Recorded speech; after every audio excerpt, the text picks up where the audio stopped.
Hello, and thank you for joining us for our continuing coverage on Watch History Happen 2020. We are currently in day 4 of the presidential race between President Donald Trump and former Vice President Joe Biden, as Joe Biden is currently leading in 2 states that flipped overnight, which are right here in Pennsylvania and in Georgia. So let's get to those numbers, as Vice President Biden currently has a 49.5% lead in Pennsylvania with 3,316,645 and 645 of those votes, and President Trump currently sitting at 49.3%, which is 3,301,001 and 601 of those votes, in which is a phenomenal comeback for Vice President Biden, as he had about a 10 percentage lead not just 2 days ago. But the reason is all of these mail-in ballots, which have seemed to go more to the Democratic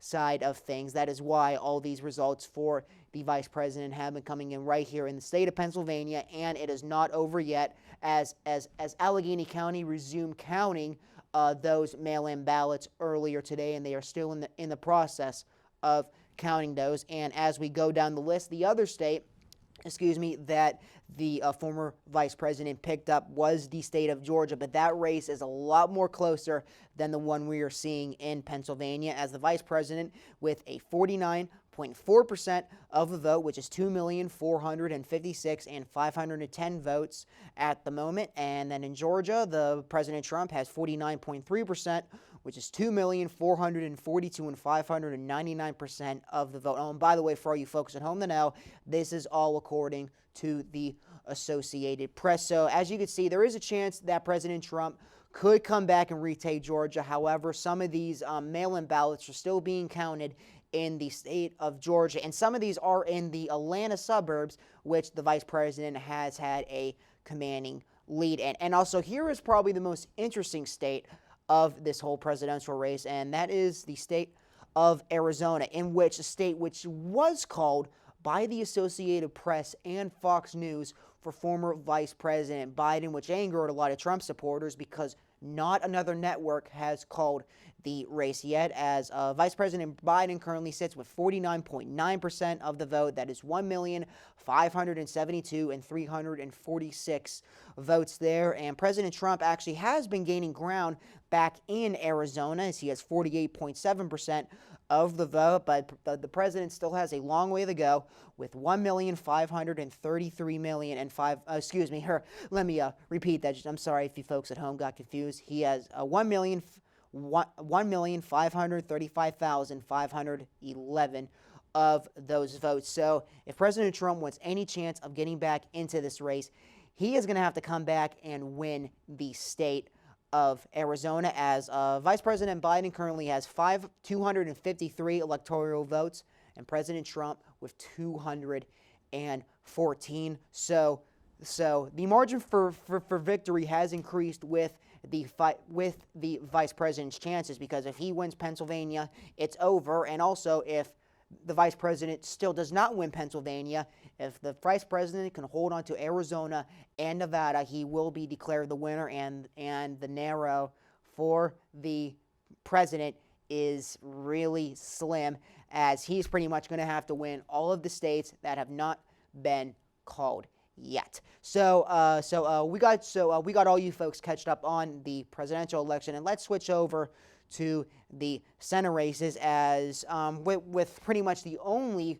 result today is the Senate race in Arizona, in which former astronaut Mike Kelly has defeated Martha McSally, the incumbent in Arizona, as the Democrats have gained a seat on as the Democrats, have gained a seat in the Senate, as you folks at home see the graphic there, as Mark Kelly with 51.6% of the vote, which with our updated numbers now, with 1,610,241 of those votes, and with Martha McSally, she has 48.4% of those votes, with 1,511,254 of those votes, as the Democrats have gained a seat in the Senate there, as the total now is 46 seats for the Democrats and 48 seats with the Republicans. By the way, there are 2 independents, with those being Agnes King and which one being outspoken Democrat pretty much, that is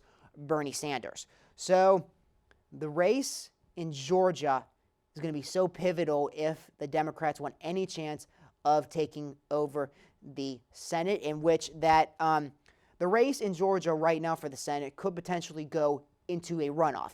That is between David Perdue and Jon Ossoff. Now, the incumbent, David Perdue, is currently in the lead with 49.8% of the vote, and Mr. Ossoff has 47.9% of the vote. And not to mention, there was also another runoff election that will go on in January for the state of Georgia. So 2 Senate seats in Georgia up for grabs for the Democrats. And if that would be the case here, as I'm trying to get my number, as I am trying to get my numbers up, that would go to 48 seats on with the Democrats, and not to mention with those 2 independent seats, that would go up to 50.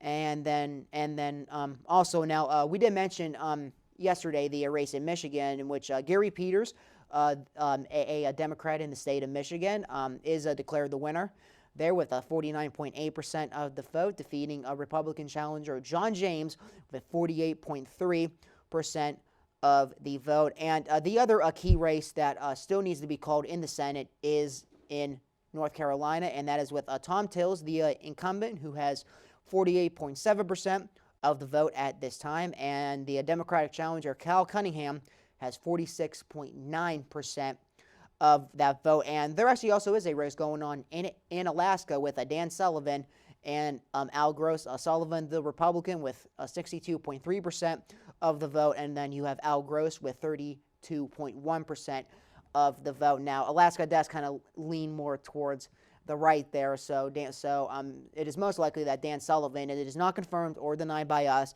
but Dan Sullivan is on the verge of being victorious there. So, and then lastly, we're going to go to the congressional districts, and speaking specifically in the state of Pennsylvania, one race that still needs to be called, and that is the 17th congressional district in the state of Pennsylvania, which is around, which goes to about north of Pittsburgh as you head up to the areas like North Hills and Cranberry, there, as the Democratic incumbent Conor Lamb actually declared victory for this race, even though nothing has been confirmed yet, as Conor Lamb currently has 50.5% of the vote. That is 208,306, and his Republican challenger, Sean Parnell, who actually did speak, at the Republican National Convention back in August, has not given up yet. He has not conceded, as he currently has 49.5%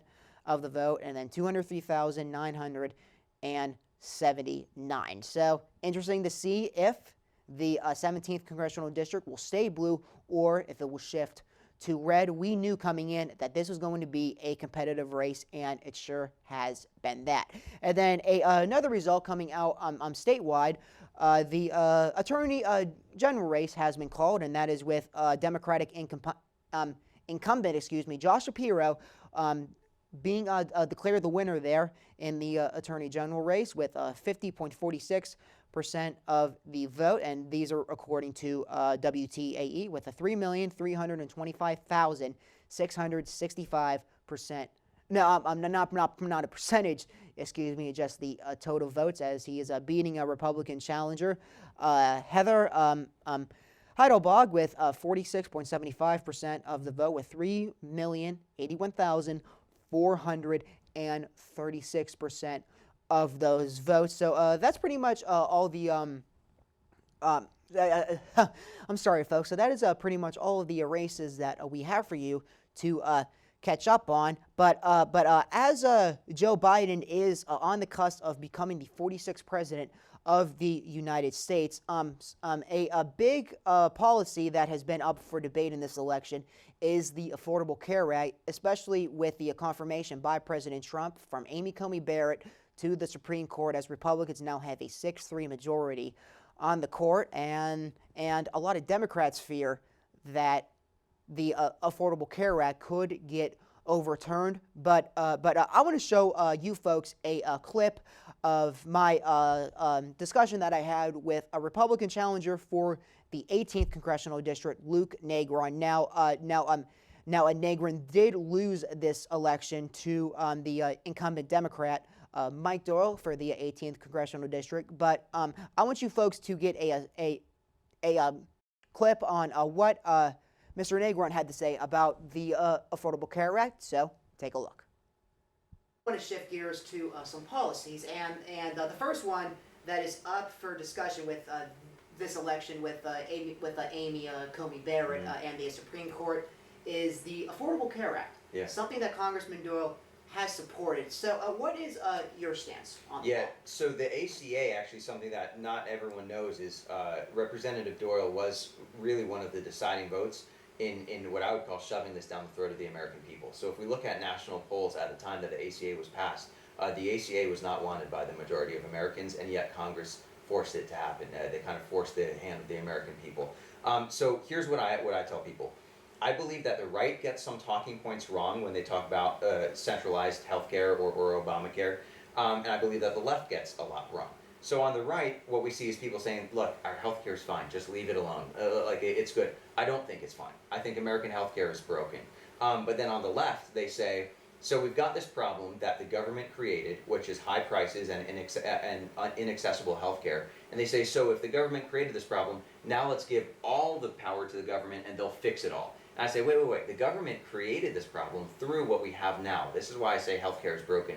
What we have right now is crony capitalism. It's not free market capitalism. It's not true capitalism. Specifically in American healthcare, what we have is crony capitalism. What is that? It's basically free markets mixed with some socialism, or free markets being mixed with government intervention.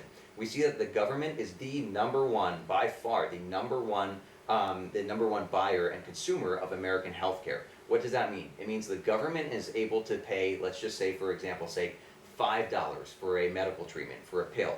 And then when you come along, though, you're not the government. You can't buy in bulk. You can't leverage your power like the government can. So what do you pay for that same treatment or that same pill? You pay $10, $15, $30. So the government is really the ones driving up our prices. And this is really like an abusive relationship. It's like an abusive husband coming to his wife and saying, hey, I know our relationship isn't great, but if you now give me all the power, then I'll fix everything. The American people are the person being abused, and the government is the abusive husband saying, I know I screwed this up, but just give me all the power through Obamacare, through the ACA, and then I'll fix everything. And it's like, no, you don't. That's not how this works. We need more free markets, not less.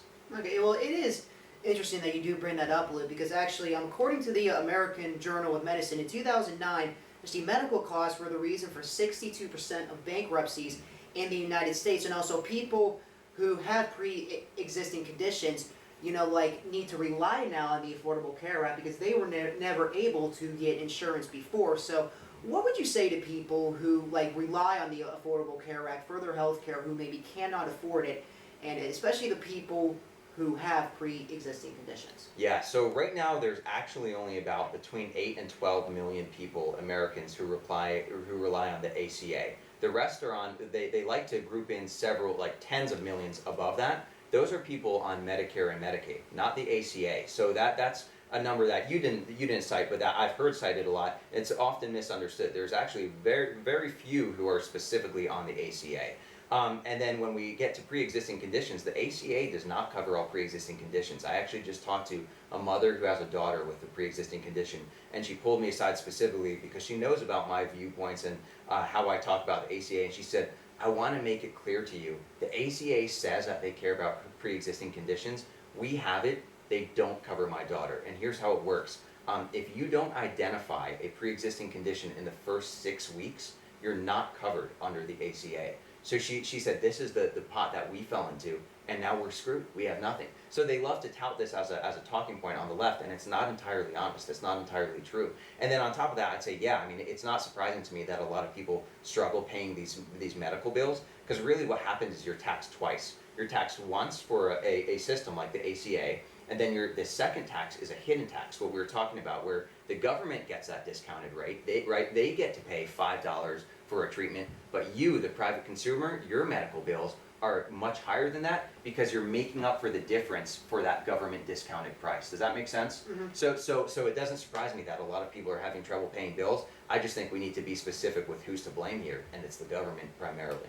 Okay, yeah. So so something you did mention was maybe having private insurance on the free market. Would that be something that you would support? Yeah, I would. And more than that, I'm a big fan of price transparency when it comes to private insurance and medical treatment. So seeing, let's say, for you, an X-ray costs $1, and for me, I come in and I see, okay, this hospital is offering a $1 X-ray, and then this hospital, for the same exact X-ray, wants to charge me $100.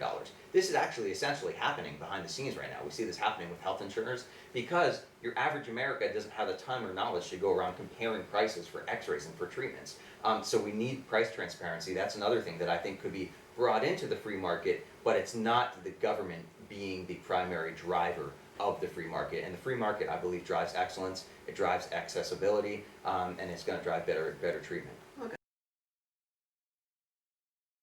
And that is going to do it for this edition of Watch History Happen 2020, day number 4. I'm Colton the Bias, reporting from the Center for Media Innovation in downtown Pittsburgh. And for all of us here at UView Television, good night. And also, we will be having another update show starting on Monday at 6 p.m. We thank you for joining us, and we hope you have a good night.